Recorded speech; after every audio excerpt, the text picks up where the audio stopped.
Graça e paz vos sejam multiplicadas da parte de Deus, nosso Pai, e da do Senhor Jesus Cristo, nosso Salvador.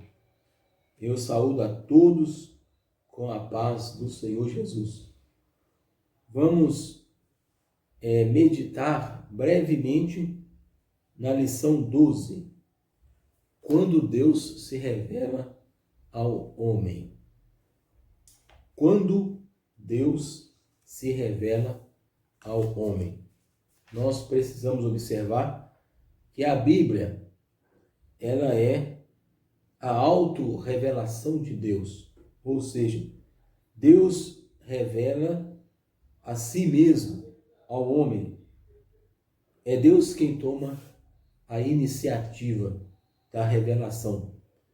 Nós não descobrimos Deus através da pesquisa, mas Deus é que se manifesta a nós de uma maneira teofânica, a teofania, que significa Deus revela, ou Deus se revela.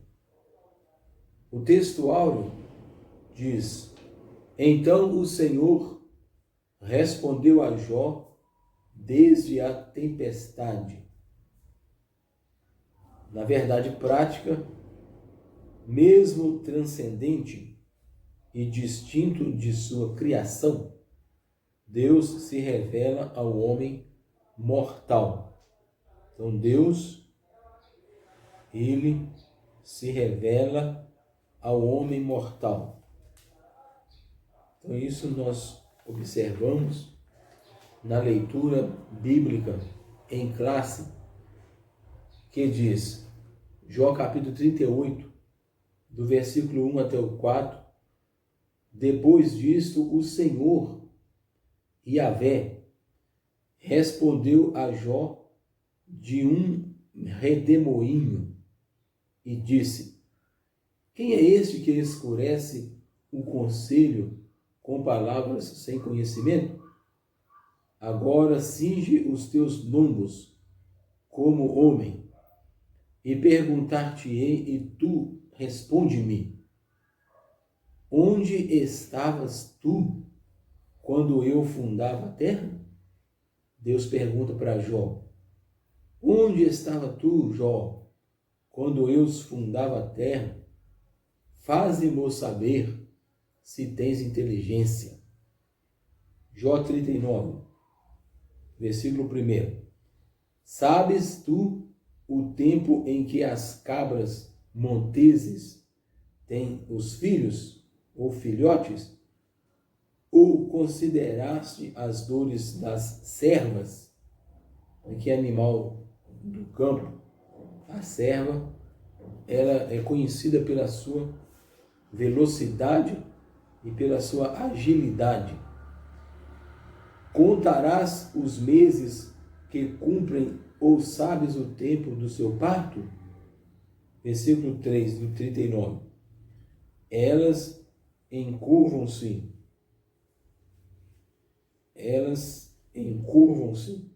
para terem seus filhos, e lançam de si as suas dores. Seus filhos enrijam, crescem com o trigo, saem e nunca mais tornam para elas. Quem despediu livre o jumento montês?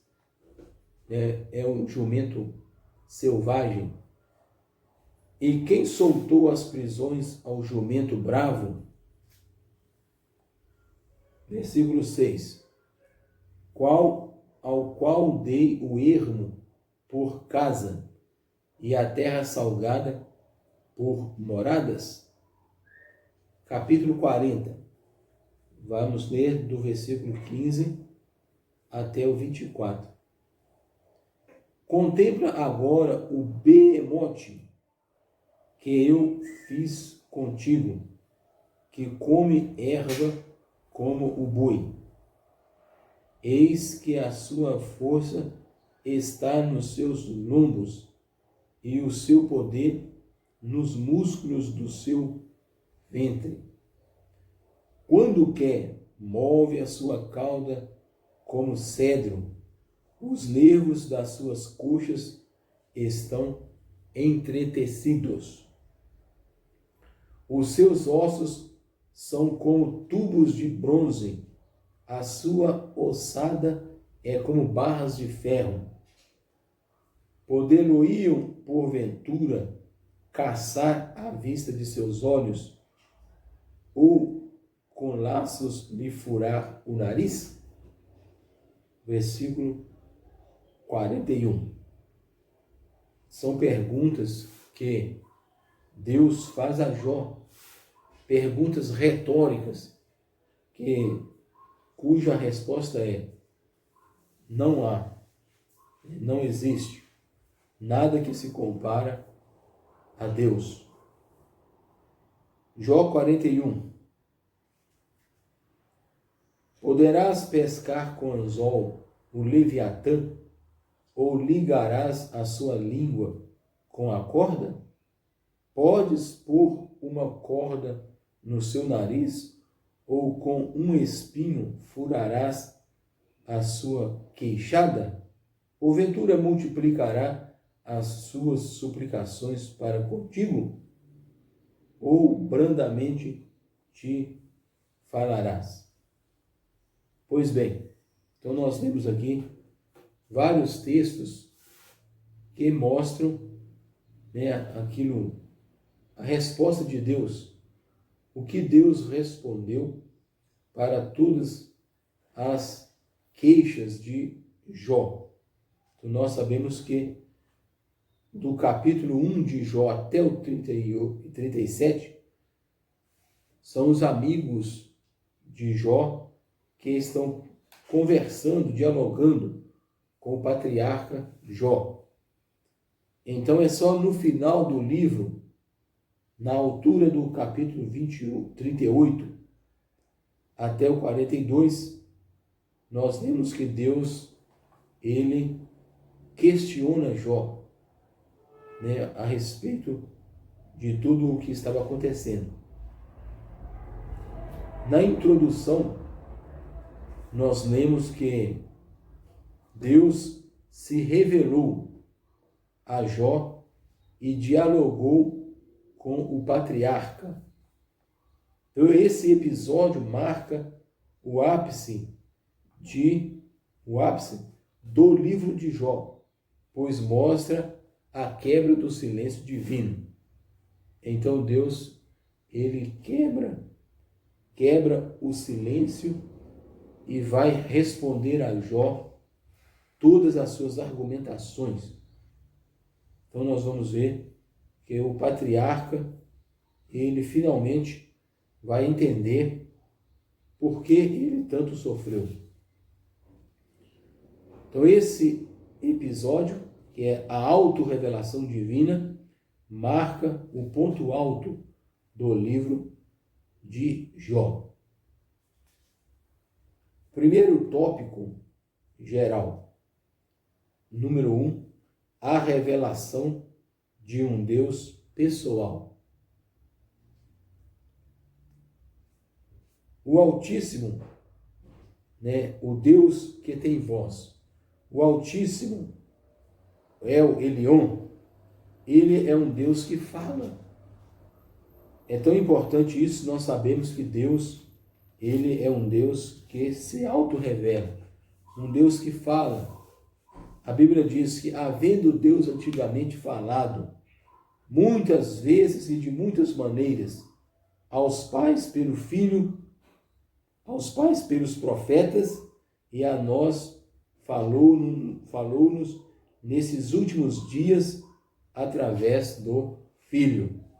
Então, no período do Antigo Testamento, Deus se manifestava através dos anjos. Deus se manifestava pela sua própria iniciativa e revelação, que é chamado a teofania. Theo é Deus, fania, do grego, que significa revelação. tem uma outra palavra no grego que significa revelação, é a palavra apocalipse, significa também tirar o véu, revelar. Então nós vemos aqui que nos primeiros capítulos, os capítulos 1 e 2 do livro, Deus então, ele tem um diálogo, uma fala com o próprio Satanás, quando este quer acusar a Jó diante de Deus. Então, há uma conversa, uma espécie de uma aposta entre Jó e Deus. O inimigo diz, né, Satanás diz, que Jó, ele serve a Deus com base na troca. Eu sirvo a Deus e ele me enriquece, ele me torna bem-sucedido. Como se o relacionamento de Jó fosse uma troca com Deus. Mas, ao longo do livro de Jó, nós vamos observar que Jó servia a Deus com alegria, que ele servia a Deus não na base do utilitarismo, que Deus é útil para mim, mas porque ele amava a Deus. Então ele servia a Deus com um coração quebrantado. Agora nós podemos ver que no tópico 2, primeiro foi o Deus que tem voz, o Deus que fala. Depois, número 2, a poderosa manifestação de Deus. A cena, sem dúvida, é impactante.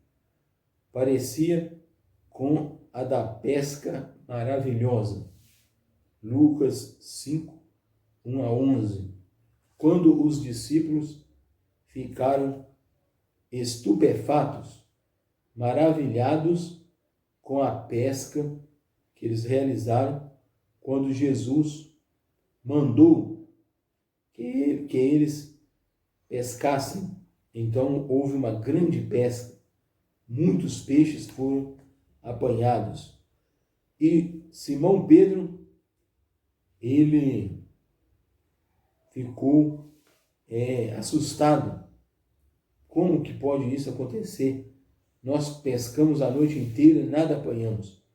Mas agora, sob a tua palavra, lançarei as redes. Então eles lançaram as redes e fizeram uma grande pescaria. Então nós vemos aqui que imediatamente exclamou: Senhor, ausenta-te de mim. Pedro falou para Jesus, porque sou um homem pecador. Então afasta-se de mim. A majestade divina impactou a Pedro, o apóstolo. Pois bem, então aqui o nosso comentarista diz que Jó estava diante de uma manifestação teofânica, que nós já falamos da teofania. Deus se mostra, Deus se revela.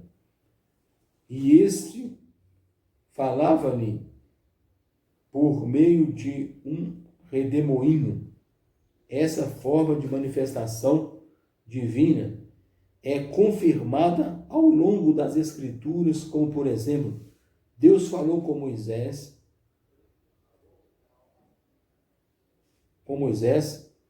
e mostra que Deus não é impessoal, mas que ele é um ser pessoal, que se auto-revela para os seus servos.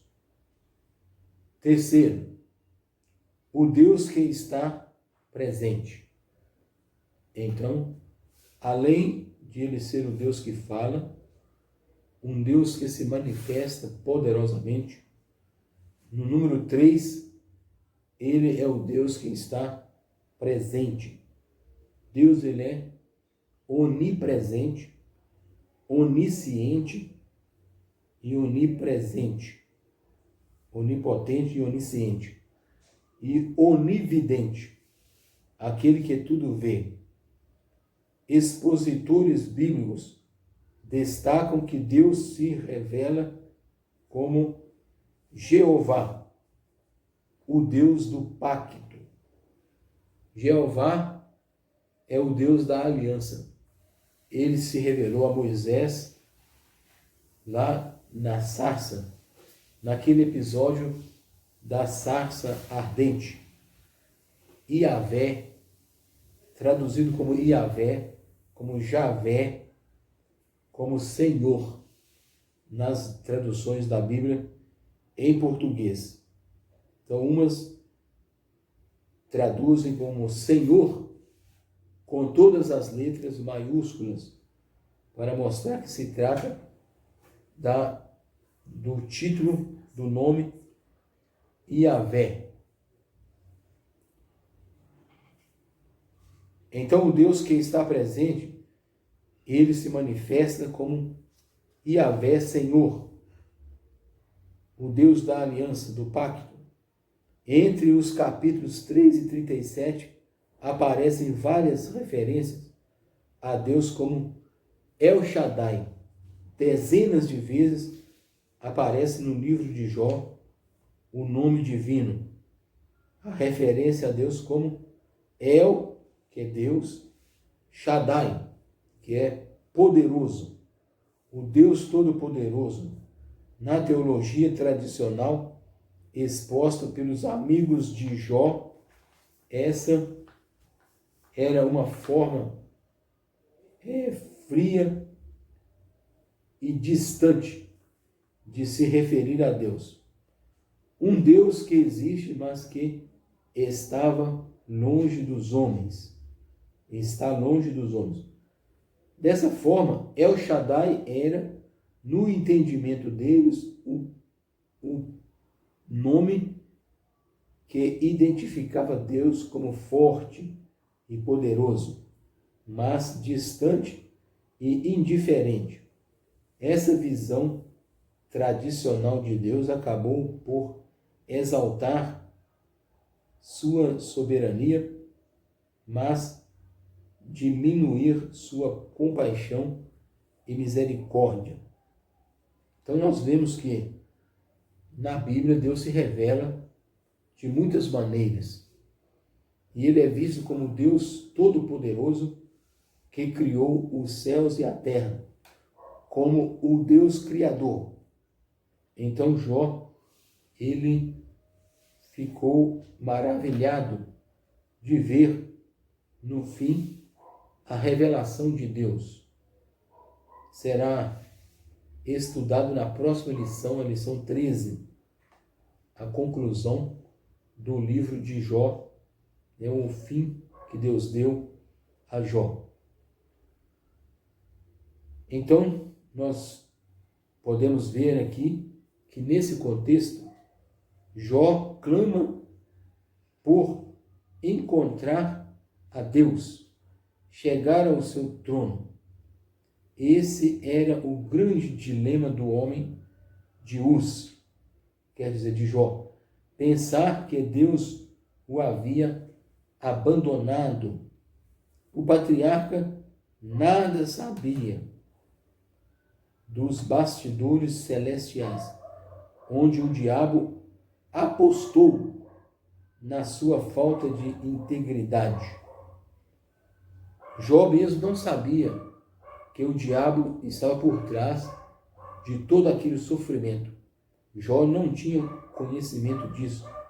Por isso, ele ficou num dilema, querendo saber qual é a razão do meu sofrimento, se eu sou um homem justo, temente a Deus, que desvia do mal, por que toda essa desgraça caiu sobre mim?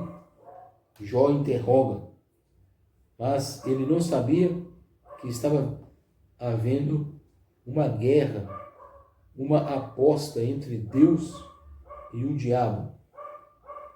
Então, Deus queria mostrar para o diabo que Jó não servia a Deus por interesses, mas porque ele realmente era devoto, com devoção, com amor em seu coração. Então, é por isso que ele não sabia a razão do silêncio de Deus. Daí toda a sua angústia e desespero por se sentir sozinho e abandonado. Para ele, o Criador se escondeu para não ouvir sua defesa. Se escondeu para não ouvir sua defesa. Mas o grande propósito do livro de Jó revela que, mesmo quando estamos às escuras, andando somente por fé e não por vista, Deus está presente e próximo de nós. Então nós andamos por fé e não por vista. Andamos pela fé. Vivemos pela fé. A terceira, ou melhor, a segunda revelação de Deus mostra a revelação de um Deus sábio. É a sabedoria de Deus manifestada na criação. Deus, com toda a sua sabedoria, ele criou os céus e a terra e os animais marinhos, o mar e tudo quanto há neles. Portanto, além de ser um Deus que fala, um Deus que se auto-revela, ele é também um Deus sábio, cheio de sabedoria, de conhecimento, de inteligência. Os céus manifestam a glória de Deus e o firmamento anuncia a obra das suas mãos. Então, é o que o salmista diz no Salmo 19, no primeiro verso. Os céus manifestam a glória de Deus, a sabedoria de Deus, e o firmamento anuncia a obra das suas mãos. Jó se comportara como um grande sábio, mas Deus mostrou-lhe que ele nada sabia. Perto da sabedoria divina, o homem nada é, nada conhece. Então, continua aqui, porque o Criador, ele desafia a contemplar o mar e o sol, pois ele nada sabia da origem dos oceanos, da grandeza da luz solar e menos ainda das dimensões da criação. Aqui nós vamos ver, primeiro nós vamos aí na mecânica celeste, manifesta-se o poder de Deus, e também na dinâmica da vida, no desenrolar da vida. Se Jó nada sabia sobre a ordem da criação, muito menos sabia sobre a providência divina para mantê-la. Ou seja, que Deus não somente criou todas as criaturas, mas que Deus também sustenta. Ele mantém com o seu poder o universo, é mantido e sustentado pelo poder de Deus. Então, Jó deveria ser capaz de responder às seguintes questões: como veio a existir a criação? Como veio a existir a criação? Como ela é preservada? A preservação da criação é pela providência divina. Saberia Jó explicar como Deus faz para alimentar os leões e seus filhotes? Como as cabras monteses conseguem dar cria a seus filhotes e protegê-los dos predadores, e sobre o jumento e o boi selvagem, o avestruz, o cavalo de guerra, o falcão, ou a águia. Enfim, todos aqui mostram o poder de Deus criou e o poder de Deus que sustenta, que mantém a criação.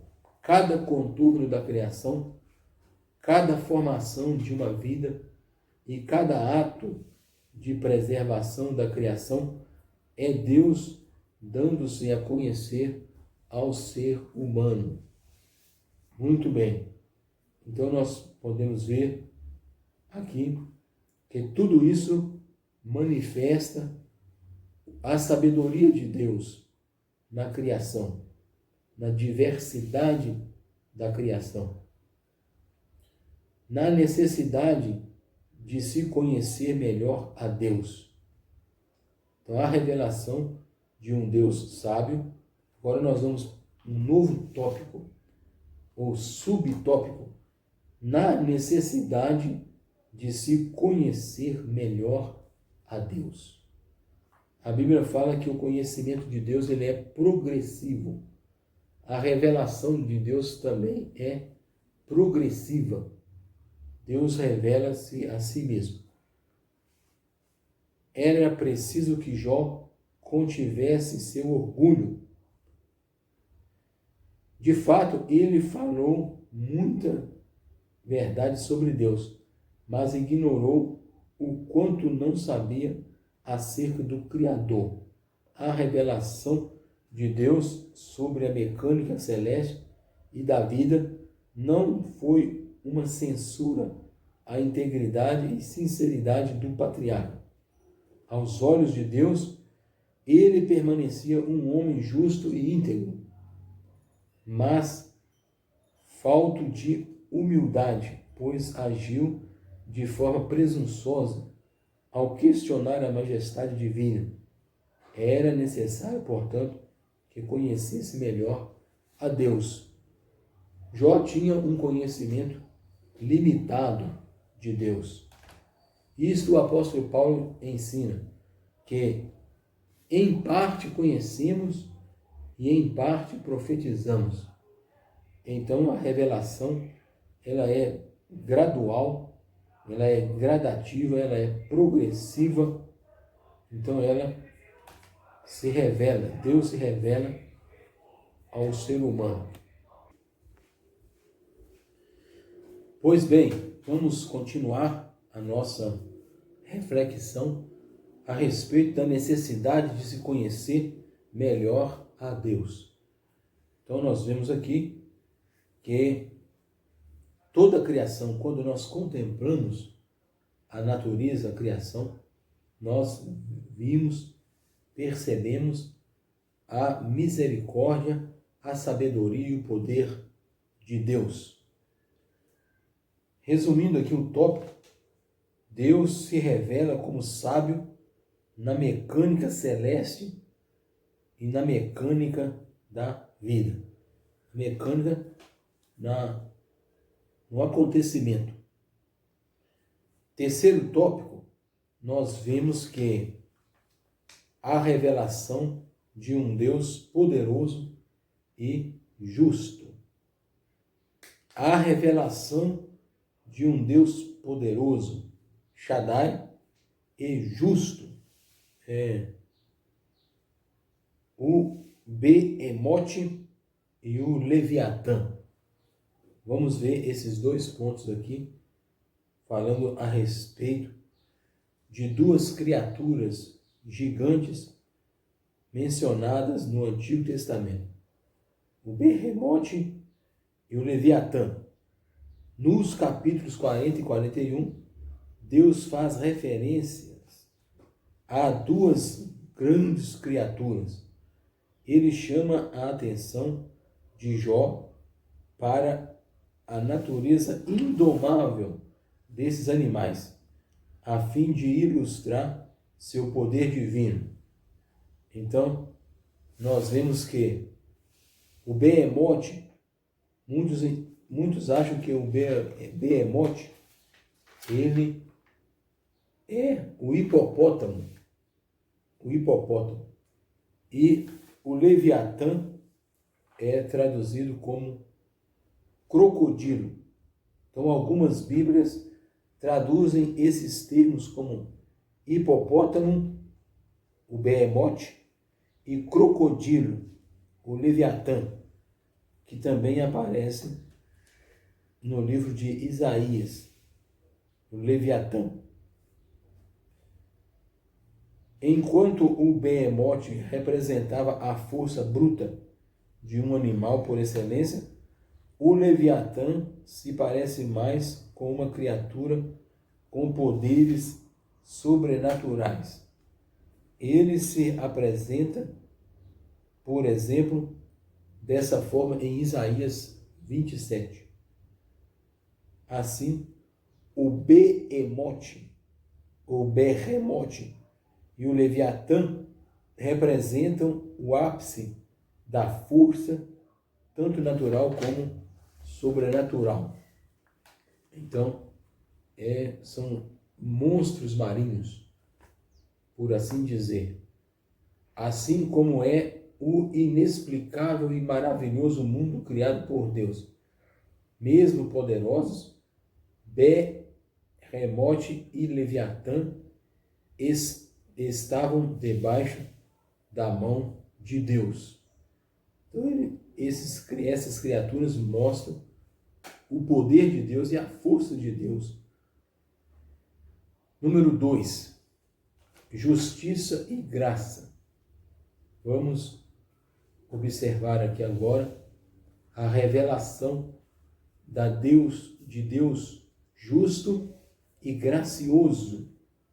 Então, são dois atributos divinos. Deus se manifesta através da sua criação. Mas no relacionamento do Criador com a criatura, nós vemos a justiça e a graça de Deus. Se Jó não é capaz de lidar com o Behemoth, o monstro marinho, nem com o Leviatã, que é traduzido também como crocodilo, ou ainda como uma serpente voadora. Então, como poderia tratar desses mundo complexo? Ele agiria com justiça ao tratar dos complexos dilemas humanos. Então, observa que Deus, ele se mostra justo. Justiça e juízo são a base do seu trono. Verdade e misericórdia são a base do seu templo, do seu trono. Nesse sentido, Jó seria capaz de tratar com o mundo de forma melhor que Deus, como deu indiretamente a entender nas suas argumentações. Ele não era capaz de domar sequer duas criaturas criadas por Deus. Logo, jamais poderia ser igual ou mais justo que o próprio Criador, nem muito menos auto-justificar-se diante dele. Só a graça, a misericórdia, a compaixão da parte de Deus, só a graça divina poderia justificá-lo. Ele dependeria somente da graça divina. Não há nada que possa justificar o ser humano diante de Deus, senão a sua maravilhosa graça. Porque pela graça sois salvos, por meio da fé. Isto não vem de vós, é dom de Deus. Não vem das obras para que ninguém se glorie, mas porque nós somos feitura sua, criados em Cristo Jesus para as boas obras, as quais Deus de antemão preparou para que andássemos nelas.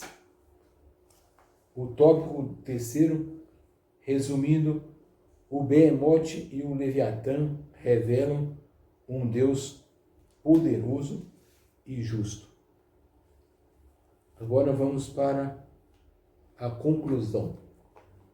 Nesse estudo, mostramos como Deus se revelou a Jó de uma forma maravilhosa. O que Jó tanto desejava, finalmente aconteceu. O encontro com Deus. Então Deus se revelou a Jó. E Jó vai dizer: eu conhecia a Deus somente de ouvir falar, mas agora os meus olhos te veem, os meus olhos te contemplam. Então, nós vimos aqui que Ele sempre esteve presente e no controle de todos os acontecimentos, cabendo, portanto, ao homem louvá-lo em toda e qualquer situação. Amém. Que Deus continue te abençoando ricamente. Deixa aí o seu joinha.